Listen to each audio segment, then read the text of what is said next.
प्रदेश में एसआई भर्ती परीक्षा फिर से शुरू हो गई है। इसी बीच सुप्रीम कोर्ट और राजस्थान हाई कोर्ट के फैसले भी खूब सुर्खियों में हैं। सुप्रीम कोर्ट ने जहां 2 दिन पहले 2021 के अभ्यर्थियों को 2025 की परीक्षा में शामिल करने की अनुमति दी थी, वहीं राजस्थान हाई कोर्ट की डिवीजन बेंच ने सिंगल बेंच के फैसले को बरकरार रखते हुए 2021 की एसआई भर्ती परीक्षा को रद्द कर दिया है। दरअसल राजस्थान हाईकोर्ट की विशेष खंडपीठ ने 859 पदों पर हुई सब इंस्पेक्टर भर्ती 2021 को लेकर फैसला बरकरार किया है। सीजे संजीव प्रकाश शर्मा और जस्टिस संगीता शर्मा की बेंच ने एकल पीठ के 28 अगस्त 2025 के उस आदेश को बरकरार रखा है जिसमें धांधली और पेपर लीक के चलते पूरी भर्ती प्रक्रिया को रद्द कर दिया गया था। खंडपीठ ने अपने आदेश में स्पष्ट किया है कि यह पेपर लीक कोई सामान्य घटना नहीं थी, बल्कि आरपीएससी सदस्यों की ओर से किया गया एक सुनियोजित अपराध था।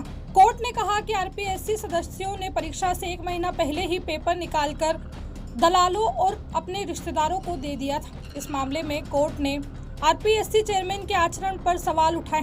कोर्ट ने कहा कि सदस्यों ने पूरी परीक्षा को मजाक बना दिया और उनके आचरण के कारण आरपीएससी पर आम जनता का भरोसा ही सवालों के घेरे में आ गया। ऐसे आचरण के लिए सदस्य संयुक्त रूप से जिम्मेदार है। जो एकल पीठ ने फैसला दिया था रद्द को लेके, उसे कोर्ट ने सही माना है और कोर्ट ने यह भी बोला है कि जो टिप्पणियां करी गई थी एकल पीठ द्वारा आरपीएससी मेंबर्स को लेके, उसे भी कोर्ट ने सही माना है।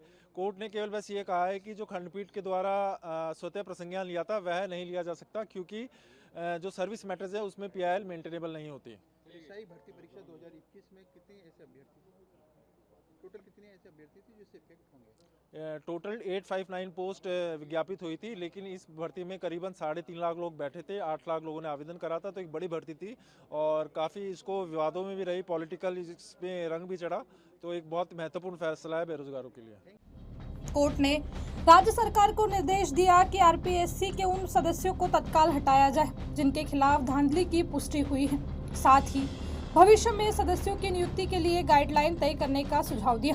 कोर्ट ने कहा कि वर्तमान में सत्ता में बैठे लोग बिना जांच परख के अपनी मनमर्जी से नियुक्तियां करते हैं, जिनके कारण ऐसी घटनाएं भीतर से ही शुरू होती है। सुनवाई के दौरान सरकार और चयनित अभ्यर्थियों ने तर्क दिया कि दोषियों को छांटकर अलग किया जा सकता है, इसलिए भर्ती रद्द करना उचित नहीं है। हालांकि सीनियर एडवोकेट आरपी सिंह और पार्थी पक्ष ने पुरजोर तरीके से साबित किया कि भ्रष्टाचार की जड़ें इतनी गहरी है कि पूरी परीक्षा ही दूषित हो चुकी है। अंततः खंडपीठ ने एकल पीठ के फैसले को ही सही माना।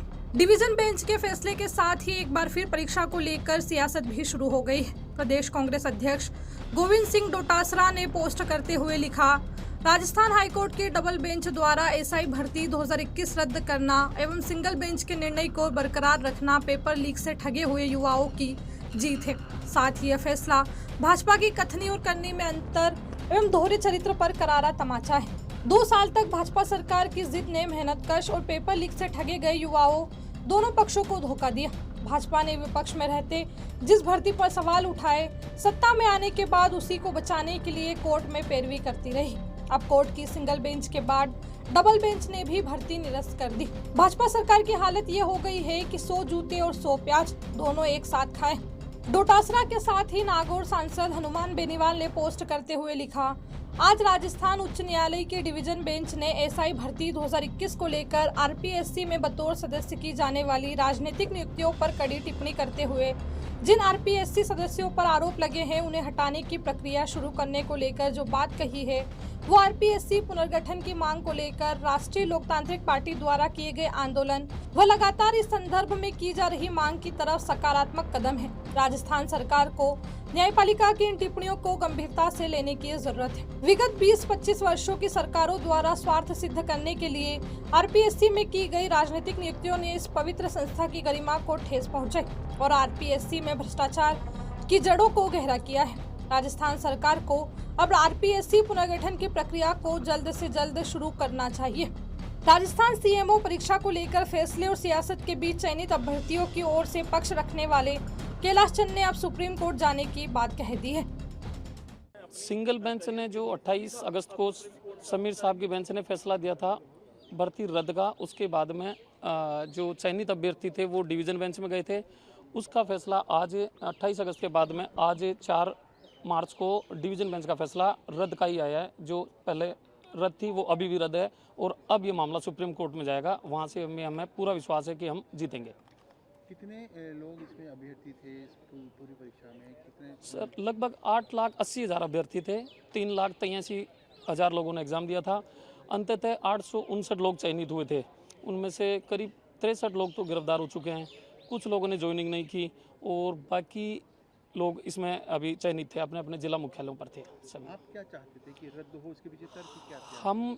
हम ये चाहते थे सर, हम कि इसमें हमने शुरू में यही कहा था सरकार से भी कि चयनित जो ईमानदार हैं, ईमानदार चयनित है, उनके साथ भी गलत ना हो। और अब जो चयनित ईमानदार हैं वो अब कल एग्ज़ाम जो है उसमें अपने योग्यता से कल सिलेक्शन ले लेंगे। परीक्षा फिलहाल रद्द है और 2025 की परीक्षा में 2021 के अभ्यर्थियों को राहत मिली हुई है। अब देखना है कि सरकार और सुप्रीम कोर्ट का इस परीक्षा को लेकर क्या रुख रहने वाला है।